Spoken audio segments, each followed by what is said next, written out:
Hello नमस्कार, welcome back to mini blog. कसे आहात? होप सो मजेत असाल आणि माझ्या आजूबाजूचा आवाज थोडासा इग्नोर करा. तर आज आम्ही जात आहोत फिश आणायला. तर फिश घ्यायचे आहेत. या पु ल देशपांडे बागेच्या इथं ना प्रचंड गर्दी होती. सॅटर्डे संडे तर तिथून जाणं म्हणजे खूप कठीण होतं. आणि आत्ता राजाराम पुलावर आहोत. बघू शकता तुम्ही, सॅटर्डे आहे तरीसुद्धा खूप गर्दी होती. काय मला कळतच नाही. वरचा पूल देखील बांधून झालेला आहे, पण तरीसुद्धा इथूनच इतकी गर्दी होते ना. त्या पु ल देशपांडेपासून ते राजाराम ब्रिजच्या थोडंसं पुढंपर्यंत म्हणजे संतोष हॉलपर्यंत तरी खूप गर्दी होते. सो आता मी वडगावमध्ये आलेली आणि वडगावमध्ये इथे फिश चांगले मिळतात असं मी बघितलं आहे किंवा मी ऐकलं आहे सुद्धा. सो मी आता बघणार आहे इथे फिश कसे मिळतात, काय भाव आहे.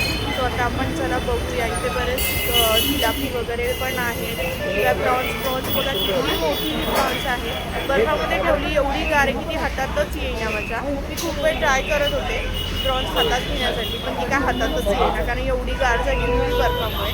सो मी फायनली तिला हातात घेतली. इकडे तुम्ही बघू शकता पॉपलेट होते. पॉपलेट 1300 रुपये. आणि हे जे पॉपलेट होते ना तर ते थोडेसे मला बारीकच वाटले. आणि इकडे बाकीचे बोंबील वगैरे पण होते.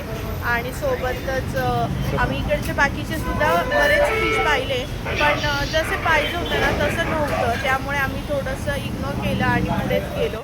त्याच्यासमोर होतं पण तिथे नाही गेलो. बट आम्हाला आठवलं अगदी पुलाच्या अलीकडे पण एक आहे. तिथे असे बोंबीलचे वगैरे जे रेट होते ते लिहिले होते त्यांनी. बोंबील इथे छान वाटत होते, पण ह्या बोंबील करायचं म्हणलं ना की खूप कुटाणा असतो. त्या बोंबलांना स्वच्छ धुवा, त्याला पाट्याखाली ठेवा म्हणजे कारण त्याचं पाणी सगळं नितळण्यासाठी. आणि इथे कोळंबी 560 रुपये होती. कोळंबी छान वाटत होती, पण 560 खूपच होत आहेत. आणि तुम्ही इथे बघू शकता फ्रेश होती चांगली, म्हणजे ही हातात येत होती. तर मागच्या आपण ज्या शॉपमध्ये गेलो होतो ना तिथे ना लगेच हातातून घसरून होती. सुरमई तर खूपच भारी वाटत होती आणि सुरमई 880 रुपये होती इथे बघा. आणि वाम, ॲक्च्युली वामचं असं झालं की वाम मला कळे ना ब्लॅक कलरची घ्यायची का येलो कलरची चांगली असती, मला तेच कळे ना. म्हणून मग आता वामचा आम्ही विषय कॅन्सल केला. पुन्हा पुढे गेलो, पॉपलेट पाहिले आणि 2 ठिकाणी पॉपलेट होते. तर या साईडला जे 1300 वाले होते ना ते खूप सुंदर आणि फ्रेश वाटत होते. आणि या साईडला जे होते 900 रुपयाचे ते मला नाही आवडले. खरं सांगायचं म्हटलं ना, जे फ्रेश दिसतात ना ते घेतलं ना तर जरा छान वाटतं. कसेही घेऊन उगाचच उपयोग नाही. आता इथे कोळंबी होती 800 रुपये, सोलून ठेवली होती बरं का छान. आणि इथे रेट पण व्यवस्थित होते. सो आम्ही इथे आम्हाला पॉपलेट आवडले आणि आम्ही ते फायनल घ्यायचं ठरवलं. इथे आजूबाजूला बरेच होते. आता हे बघा, हे पॉपलेट जे आहेत ना ते एकदम असे ना सुकल्यासारखे आणि काहीतरी खूप शिळे असल्यासारखे वाटत होते. सो मला जास्त कळत नाही, पण मला थोडंफार तरी म्हणजे असं बघून कळतं आणि हात लावून कळतं. आता हे बघा किती फ्रेश वाटतं. जिलापी पण होती. मी एकदा जिलापी ट्राय करणार आहे. तुम्ही ट्राय केली असेल तर मला सांगा कशी लागते. एकदा ट्राय करायला पाहिजे का मी.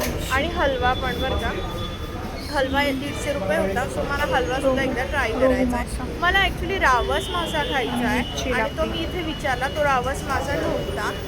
कारण आहे ना रावस फ्राय केला ना खूप सुंदर लागतो.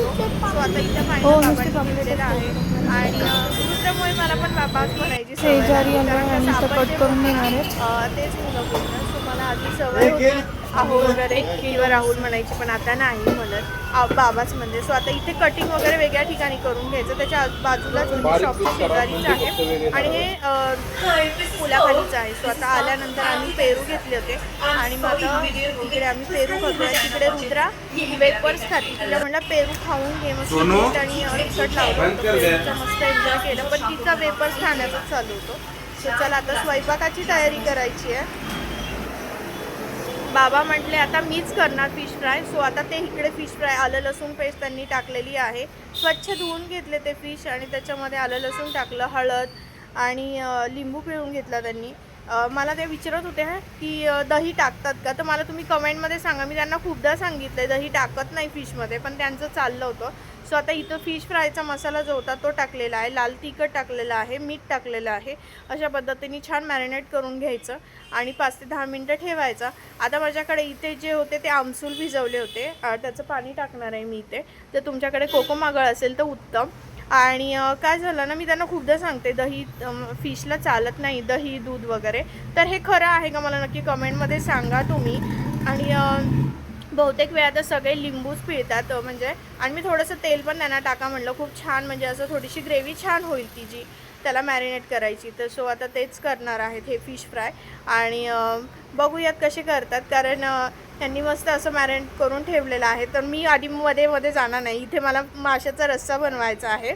सो हा जर बघायचा असेल तर तुम्हाला आपल्या यूट्यूब चॅनलवर बघायला लागेल, संजीवनी ब्लॉग्स. तर नक्की बघा, रेसिपी मी टाकलेली आहे, लवकर जा आणि रेसिपी बघा. खूप मस्त पॉपलेट रस्सा झाला होता आणि तुम्हीसुद्धा हा पॉपलेट रस्सा ट्राय करा, खूपच मस्त. ॲक्च्युली मला खायचं नाही आहे, पण यांच्यासाठी केलं होतं. आई म्हटलं मी आमच्यासाठी चपात्या करते, तू फक्त भाजी वगैरे करून दे. सो मी इथे भाजी करून दिलेली आहे आणि वास येतोय तर असा मस्त वास येतोय ना की खावंसं वाटतंय, पण काय करू, मला खायचं नाही आहे फिश. तर चला, इकडे मस्त पॉपलेटचा हा रस्सा तयार होतोय.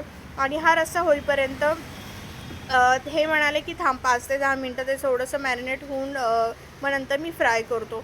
वास तर इतका घमघमाट सुटला आहे. आणि मी कसे बनवला रस्सा हा जर बघायचा असेल तर पटकन जा आपल्या यूट्यूब चॅनलला सबस्क्राईब करा.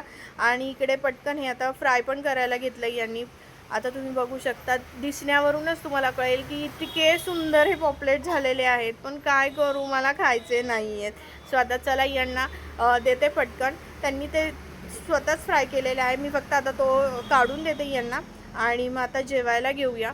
आणि माझ्यासाठी मी बनवलेला आहे डाळ भात आणि यांच्यासाठी हे मस्त आज फिशचं जेवण. तर चला बघू आता ह्यांची रिॲक्शन. त्यांचं नेहमीचं हेच असतं की मला नाही घ्यायचं तुझ्या फ्रेममध्ये, तुला जे काय बनवायचं आहे व्हिडिओ, मी तुझ्या व्हिडिओ मोबाईल धरतो पण मला घेऊ नको. सो त्यांनी ते एन्जॉय केलं. तुम्ही इथे बघू शकता शेजारी फिशचे सगळे जे काटे आहेत ते काढलेले आहेत.